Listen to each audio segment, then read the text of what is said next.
Namo tassa bhagavato arahato sama sambuddhassa. Namo tassa bhagavato arahato sama sambuddhassa. Namo tassa bhagavato arahato sama sambuddhassa. Terpujilah Sambagawa yang Maha Suci yang telah mencapai penerangan sempurna. Terpujilah Sambagawa yang Maha Suci yang telah mencapai penerangan sempurna. Terpujilah Sang Bagawa yang Maha Suci yang telah mencapai penerangan sempurna. Kalina Dhamma Sawanang Ca Kalina Dhamma Sakaca Etam Manggalamutama. Mendengarkan dan membahas Dhamma pada waktu yang sesuai, itulah berkah utama. Buddhang Dhammang Ca Sanghang Namasami Ti. Kepada Buddha, Dhamma, dan Sangha kami memuja.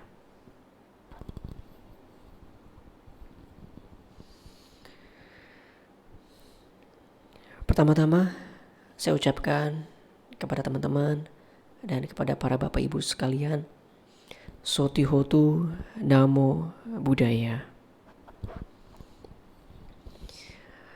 Pada kesempatan kali ini kita berjumpa kembali dalam tayangan video ini, yang mana tayangan ini direkod atau direkam di Cetia Panyasika. Untuk kali ini masih dalam suasana wabah pandemi coronavirus atau dikenal dengan COVID-19 yang telah menjangkiti berbagai negara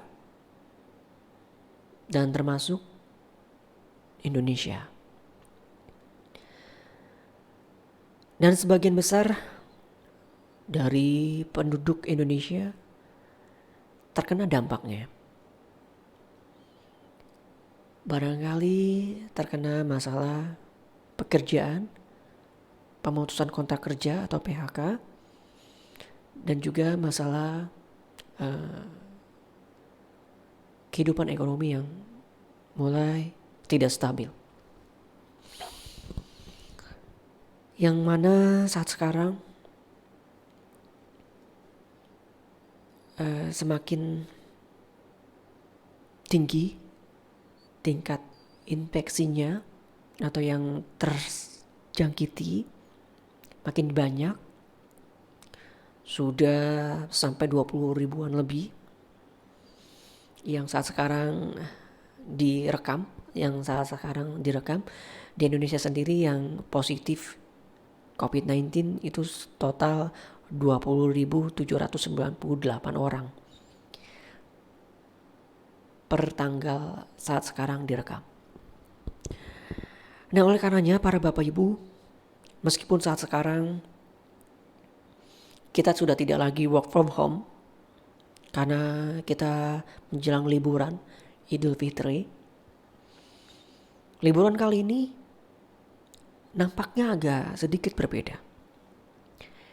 Yang biasanya liburan ke pelesiran, ke berbagai tempat wisata maupun tamasya di luar kota, bahkan di luar negeri. Tapi kali ini kita dituntut untuk selalu berada di rumah, yang dikenal dengan PSBB, pembatasan sosial berskala besar. Dan pemerintah menganjurkan yang dikenal dengan Indonesia terserah. Jangan sampai Indonesia terserah. Oleh karenanya saat sekarang kita batasi kerumunan atau keramaian. Ketika pergi keluar memakai masker. Yang berikutnya jaga kesehatan, minimal cuci tangan dan makanan-makanan bergizi dan dipenuhi dengan vitamin C dan juga berolahraga. Ini instruksi dari pemerintah. Untuk kali ini suasana liburan yang sedikit berbeda, yang mana kita tidak boleh kemana-mana dan kita hanya berada di rumah. Oleh karenanya PSBB kita isi dengan perenungan Sabda Buddha bersama. Oke para Bapak Ibu dan teman-teman sekalian, dan tentunya saya sangat mengapresiasi kepada teman-teman dan Bapak Ibu yang telah menyaksikan atau meluangkan waktunya atau menyempatkan waktunya untuk melihat tayangan ini, untuk menambah ilmu pengetahuan dan juga mengisi batin atau dikenal mengisi spiritual. Suasananya sangat pas sekali, dikenal dengan liburan spiritual. Tapi spiritualnya tidak kunjungan ziarah ke India atau ke negara-negara Buddhis yang lain, tapi liburan spiritual di rumah.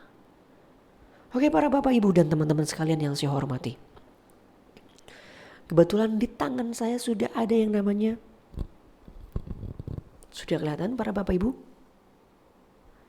Apa ini? Tepat sekali. Dan ini namanya adalah power bank. Fungsinya ini ketika kita handphone, ketika daya baterainya habis, lalu kita jauh dari sumber listrik, akhirnya kita pakai ini. Dengan pakai ini, daya baterai handphone kita bisa teratasi, bisa terisi dengan penuh. Dan kita bisa membawa handphone dengan aman. Karena baterainya sudah penuh. Nggak usah khawatir lagi. Yang mana saat sekarang di zaman era globalisasi, di zaman modern, untuk kaula muda biasanya punya yang namanya power bank. Entah itu saat sekarang banyak kendaraan-kendaraan yang dimodif atau bahkan yang sudah bawaan pabrik. Di kendaraannya sudah bisa pasang semacam power bank yang diisi dengan aki sebagai daya baterainya, daya isinya. Bisa di motor dan juga bisa di mobil. Ketika baterainya drop atau sudah mau habis atau bahkan habis, bisa isi ulang di dalam kendaraan. Dan bisa dengan istilah dengan power bank. Menariknya dari power bank adalah para Bapak Ibu, ketika daya baterainya sudah mulai habis atau bahkan habis sekali, itu sudah mulai mengisi. Nah, bagaimana dengan kita para Bapak Ibu? Oh, tentu saja kita biar sehat, kita perlu yang namanya asupan makanan. Perlu asupan makanan. Dan kita banyak sekali makanan-makanan yang kita makan. Dari nasi dengan lauk pauk yang beraneka ragam. Minuman yang beraneka ragam. Itu untuk mensupport tubuh jasmani kita. Para bapak dan ibu dan teman-teman sekalian yang saya hormati. Terus terang, saya sharing seperti ini di depan para bapak ibu. Bukan berarti bahwa ilmu agama yang saya miliki lebih tinggi dibanding para bapak ibu dan teman-teman sekalian. Saya tidak pernah beranggap demikian. Barangkali beranggapan saya menggurui kepada teman-teman dan juga para bapak ibu. Saya tidak pernah beranggapan demikian. Maka oleh karenanya kita telaah dan bisa dikoreksi secara bersama-sama. Ambil yang positif dan buang yang negatif. Dan kali ini kita bahas dengan yang namanya power bank yang mengisi daya. Tentunya para bapak ibu, ketika kita mau tetap bertahan hidup, kita harus tetap selalu yang namanya makan dan juga minum. Kita punya rambut, kita rawat. Kita punya tubuh, kita rawat. Contohnya, rambut disisir.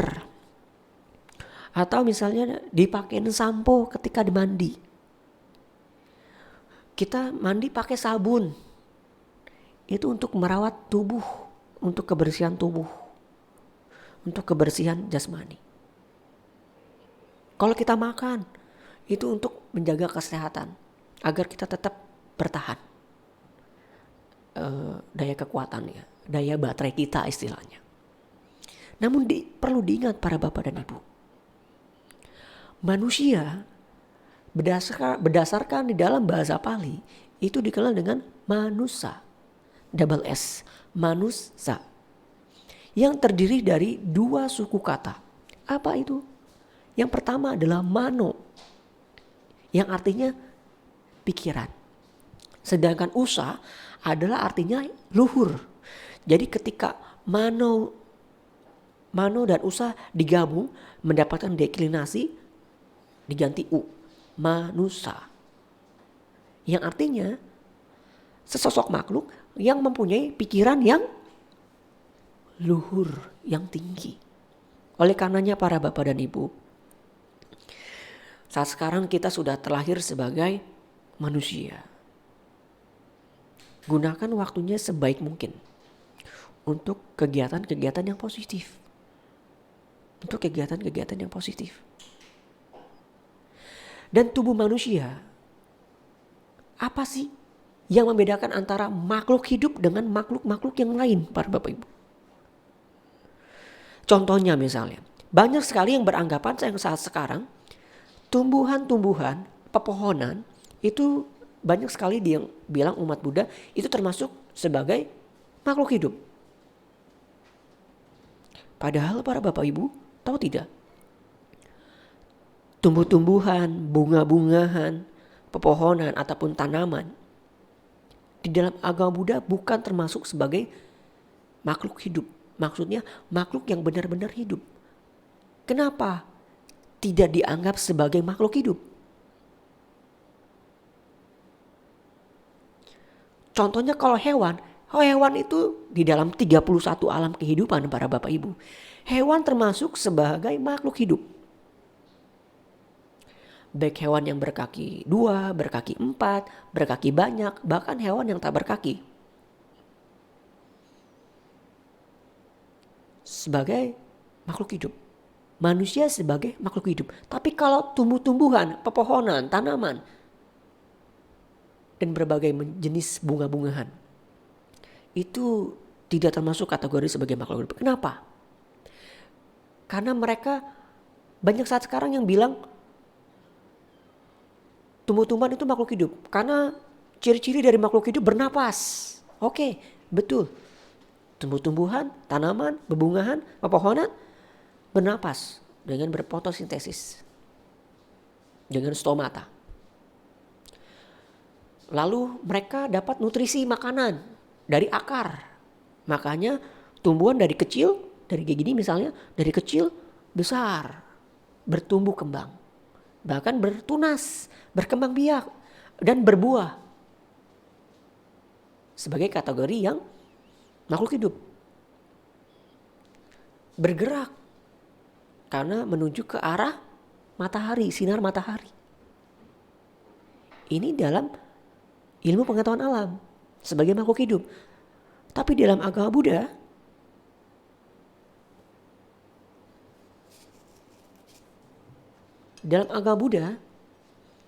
tanaman seperti ini para bapak ibu, ini misalnya ini meskipun bunga plastik, tapi kalau ini ibaratnya bunga beneran, ini bukan termasuk sebagai makhluk hidup.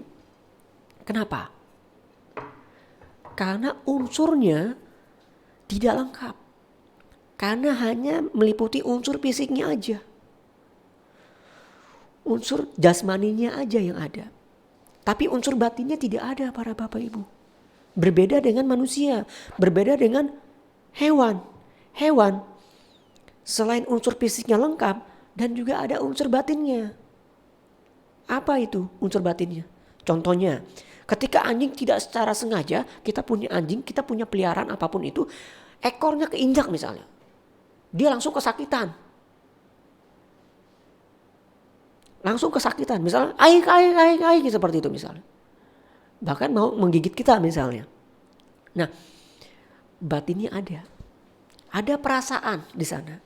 Ada perasaan suka dan perasaan tidak suka. Atau perasaan netral. Harus ingat para Bapak Ibu. Selain unsur jasmani dan juga ada unsur batin. Manusia lengkap. Ada punya unsur perasaan atau dalam bahasa Pali namanya wedana. Ada juga yang namanya pikiran. Ada kesadaran. Ada juga sanya, pencerapan.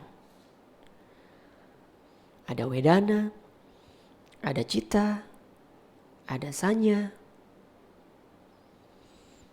dan sangkara. Inilah para Bapak Ibu dan teman-teman sekalian. Jadi sudah sangat jelas ya para Bapak Ibu. Jadi tubuh manusia atau tubuh makhluk hidup yang lengkap itu harus ada dua unsur. Yang pertama unsur fisik. Yang kedua ada unsur batinnya. Ada kesadarannya. Ada sekali lagi diulangi. Ada ingatannya. Ada pencerapannya. Ada bentuk-bentuk pikirannya. Dan ini lengkap dikatakan sebagai makhluk hidup. Kalau unsur fisik kita rawat, kita terus supply, berikan asupan makanan. Tubuh fisiknya dirawat, tapi batinnya tidak dirawat para Bapak Ibu. Sayang sekali. Bagi orang-orang yang mengerti dengan keuangan, tentang keuangan, atau dengan istilahnya paham ekonomi, hidupnya harus balance. Harus balance antara debit dan kredit. Harus seimbang. Begitu juga dengan tubuh makhluk hidup. Jasmani dan batin harus seimbang. Tapi kebanyakan orang, para Bapak Ibu, tidak seimbang.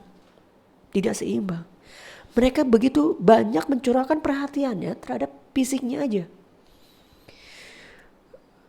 Dikasih hand body, dimandiin 2 hari sekali, rambut dikeramasin, dipakein baju, dipakein seragam. Ini hanya untuk menunjang fisik para Bapak Ibu, para Bapak dan Ibu. Tetapi batinnya gimana? Batinnya kosong. Batinnya gersang. Makanya jangan heran saat sekarang ada yang suka marah-marah, ada yang putus asa, ada yang banyak melakukan tindakan kriminalitas yang tidak bermoral misalnya. Kenapa? Karena batinnya kosong. Karena batinnya gersang para Bapak Ibu. Karena apa? Hanya mencurahkan perhatiannya kepada unsur fisiknya aja. Oke, kita lihat para Bapak Ibu saat sekarang. Unsur fisik ada berapa sih sebenarnya? Unsur fisik ada 4 para Bapak Ibu. Unsur yang pertama, unsur fisik. Yang namanya unsur fisik berarti unsurnya kelihatan para Bapak Ibu. Kalau batin berarti tidak kelihatan. Makanya banyak orang yang lebih suka perhatiannya terhadap fisiknya aja. Tapi batinnya di masa bodohin gitu. Yang pertama, unsur padat. Ciri-ciri unsur padat para Bapak Ibu itu ciri-cirinya keras. Apa sih di dalam tubuh kita nih yang unsur fisiknya keras? 1, tulang. Kita bisa saat sekarang bisa berbentuk saat sekarang seperti ini. Ini karena kita ada susunan struktur tulang. Dari tulang-tulang, dari kepala, leher, tulang punggung sampai kaki. Makanya berbentuk saat sekarang. Kalau manusia atau makhluk, dikatakan makhluk hidup lah yang lengkap ya. Yang ada unsur fisik, ada unsur batinnya lengkap. Kalau tidak ada unsur, di dalam unsur fisiknya tidak ada unsur padat, unsur keras. Kita hanya seperti seonggok daging gitu. Seonggok daging. Bedanya bagaimana dengan yang lain, makhluk-makhluk lain, orang-orang lain misalnya. Kalau orangnya tinggi, orangnya besar, berarti seonggok dagingnya besar. Kalau misalnya orangnya kecil, berarti seonggok dagingnya kecil. Dan yang membedakan warnanya. Kalau misalnya yang putih berarti seonggok dagingnya putih. Kalau misalnya yang hitam misalnya seonggok dagingnya hitam. Kalau misalnya seonggok dagingnya burik berarti dia burik. Ini misalnya aja para bapak ibu. Karena ada unsur tulang, ada unsur keras. Apalagi unsur keras dalam tubuh kita selain tulang. Kita punya ini ibu, para ibu dan bapak. Tepat sekali. Kita punya unsur gigi. Apalagi para bapak ibu. Fungsinya kan unsur gigi keras. Bisa gayem-gayem makanan yang keras-keras. Kita gayem, kita hancurin. Apalagi selain tulang, gigi, ini loh para bapak ibu. Apa? Tepat sekali. Kuku. Kita punya kuku yang selalu tiap seminggu sekali atau 2 minggu sekali kita gunting kukunya biar rapi. Ini yang selalu bertumbuh, ini adalah kuku. Ini kuku termasuk unsur keras para bapak ibu. Yang berikutnya para bapak ibu. Apalagi? Ini apa? Kita punya rambut atau punya bulu-bulu ini. Itu adalah termasuk unsur keras atau unsur padat. Ini yang pertama para bapak ibu. Di dalam unsur fisik. Yang kedua para bapak ibu dan teman-teman sekalian yang saya hormati. Yang kedua adalah unsur udara. Tentunya ini sebagai makhluk hidup selalu bernapas. Menghirup oksigen, mengeluarkan karbon dioksida. Menghirup O2, mengeluarkan CO2. Dan yang paling gampang membedakan antara makhluk hidup dan orang-orang yang meninggal atau makhluk-makhluk yang meninggal, ada 2 ciri. Yang pertama, unsur udara atau unsur napas. Yang kedua, unsur panas. Ini paling cepat yang membedakan antara makhluk hidup dan makhluk yang telah meninggal. Oke, kita bahas yang unsur kedua para bapak ibu. Unsur yang kedua adalah unsur udara. Bernapas. Yang ketiga, ada yang namanya unsur panas atau unsur api para bapak ibu. Percaya tidak? Makhluk-makhluk hidup yang masih hidup, maksudnya yang lengkap ya, seperti hewan lengkap, unsur fisik dan jasmani, unsur fisik dan batinnya lengkap, unsur jasmani dan batinnya lengkap. Sebagai manusia, unsur fisik dan batinnya lengkap. Suhu tubuh manusia itu kurang lebih untuk ukuran normal ya, tidak sakit, tidak demam, itu kurang lebih 37 derajat Celcius. 37 derajat Celcius sampai 37,5 derajat Celcius. Kalau di atasnya udah demam, misalnya 38 derajat Celcius, 39, 40, itu berarti udah demam para bapak ibu. Nah, ketika udah sesosok manusia atau orang sudah dalam batas tingkat Celciusnya 37,5 atau 37 derajat Celcius, suhu tubuhnya itu hangat para bapak ibu. Sedangkan orang-orang yang sudah meninggal, orang-orang yang sudah mati, itu dingin para bapak ibu. Kenapa? Karena unsur apinya padam.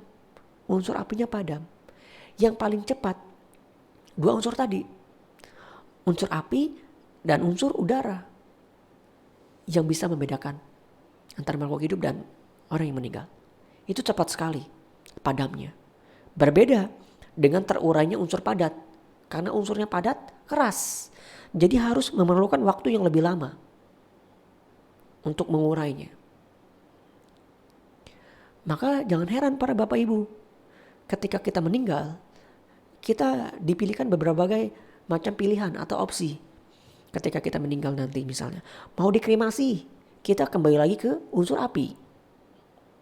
Atau misalnya kita mau dimakamkan aja gitu, dikubur gitu, kita kembali ke unsur padat, unsur tanah. Atau misalkan kita mau ke unsur udara para Bapak Ibu. Kalau orang-orang dulu di India Utara kuno waktu dulu ketika meninggal digeletakin aja.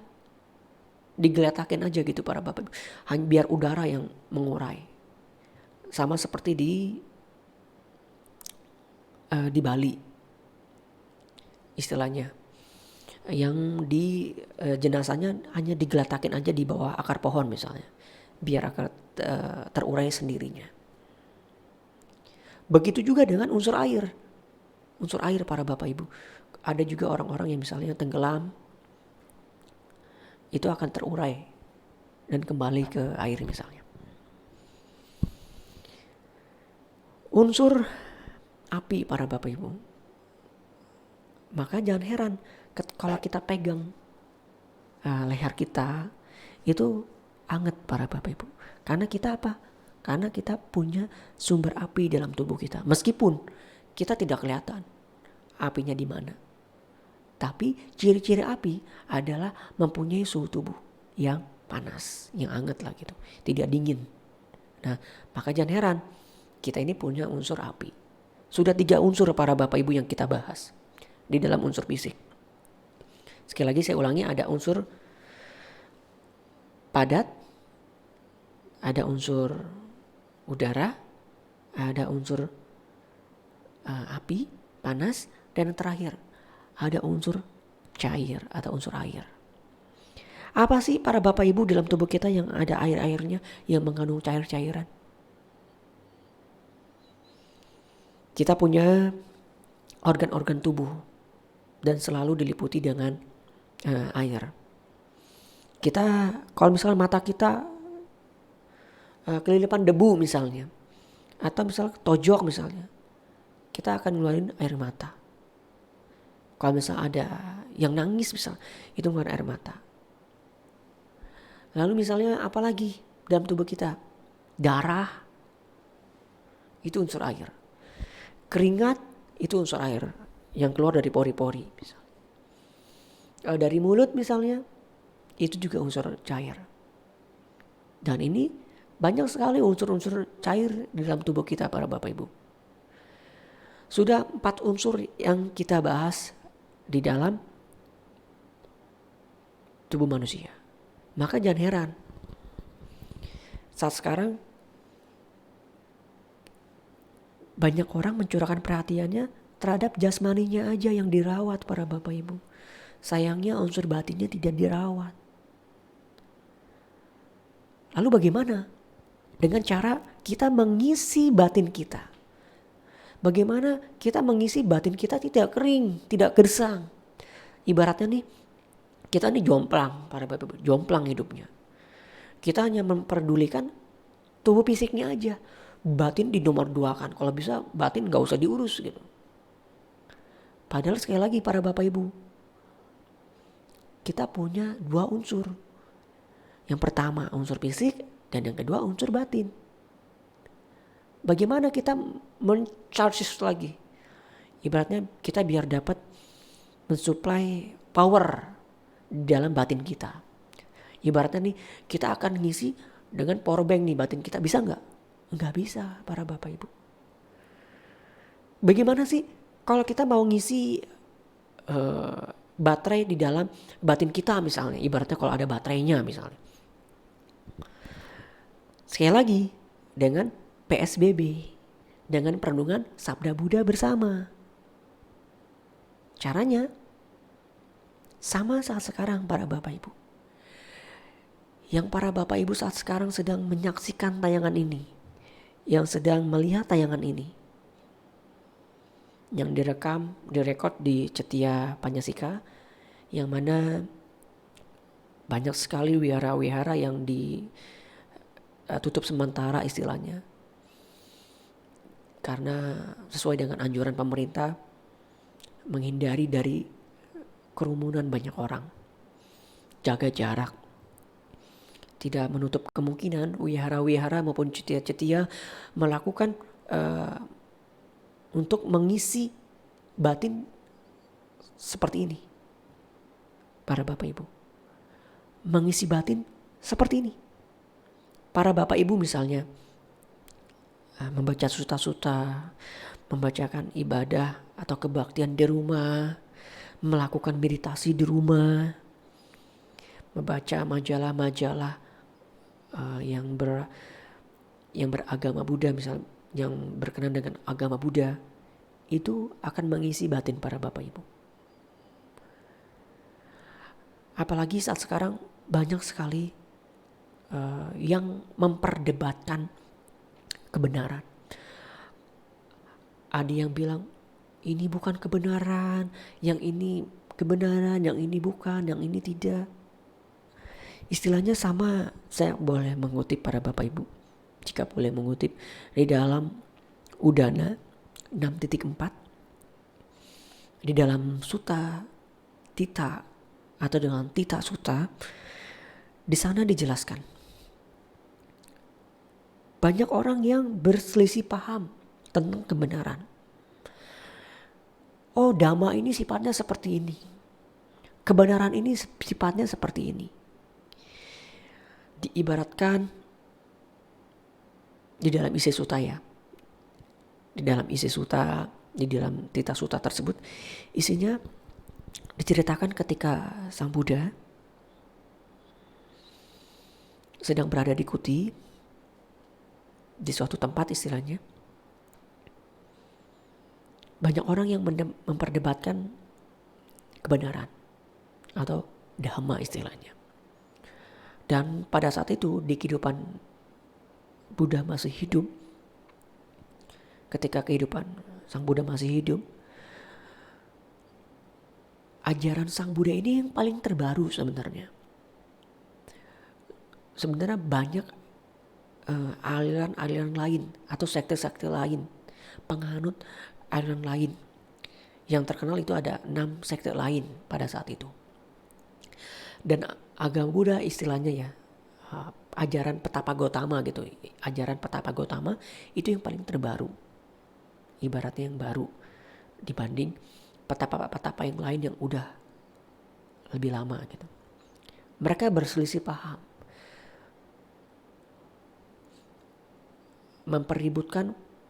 merebutkan simpatik umat yang berada di sekitar India pada saat itu. Biar apa? Biar bisa menyokong kehidupannya. Otomatis kalau banyak pendukung, banyak pengikut, hidupnya lebih terjamin istilahnya. Dan ajaran Petapa Gautama ini lebih belakangan dibanding ajaran yang lain. Mereka berdebat yang mana kebenaran yang bukan. Bahkan mereka sampai adu jotos, berkelahi. Mereka berantem, memperdebatkan tentang kebenaran. Lalu Sang Buddha menceritakan tentang Tita Sutta ini. Dianalogikan sebagai orang buta, yang orang buta sejak lahir para bapak ibu. Yang sejak lahir dikumpulkan. Orang buta sejak lahir dikumpulkan jadi satu. Lalu disuruh dijelaskan apa itu gajah. Orang buta yang pertama suruh pegang gadingnya. Oh, dia lihat pegang gadingnya, gading gajah. Dia langsung angkat tangan. Raja, saya tahu gajah itu seperti tombak yang tajam, yang runcing ibaratnya. Karena dia megang gajah, karena dia megang gading gajah. Orang buta kedua langsung interupsi, raja, bukan. Gajah itu bukan seperti tombak, raja. Melainkan apa? Melainkan seperti dinding yang besar, dinding keras, dinding batu. Karena orang buta yang kedua yang sejak lahir, dia ngeraba badan gajah. Sangkanya gajah itu adalah tembok atau dinding. Lanjut lagi, yang orang ketiga. Hati-hati, gajah itu ular. Karena apa? Karena dia pegang belalainya.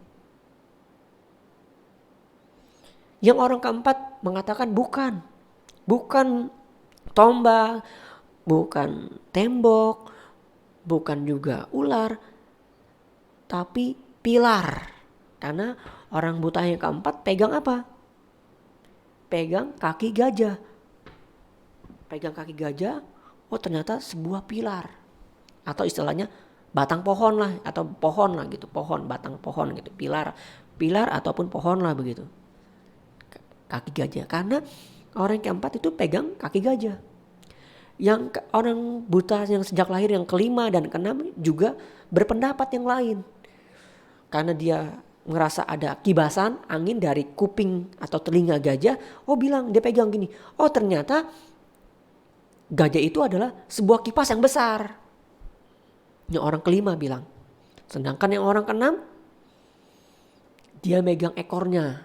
Giliran orang keenam pegang ekornya.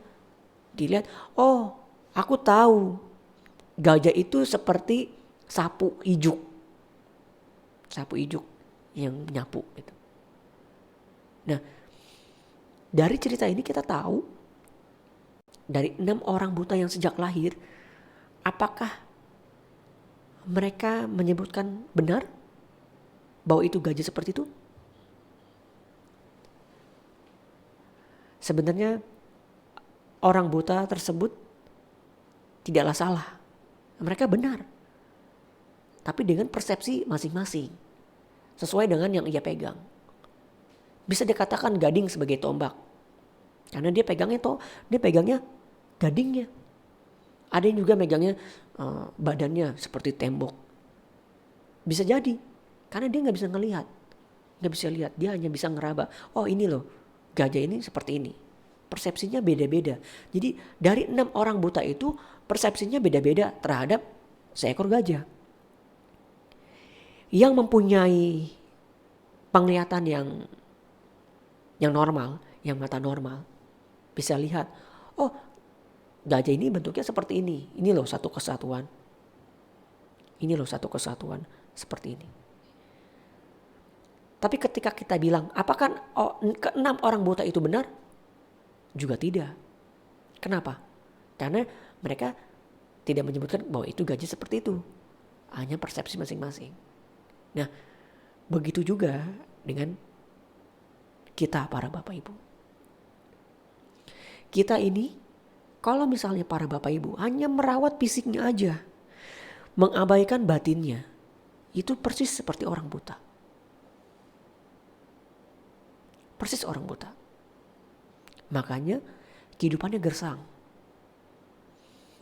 Batinnya kering. Kering. Harus diisi. Harus diisi. Diisi bagaimana? Salah satunya dengan meditasi.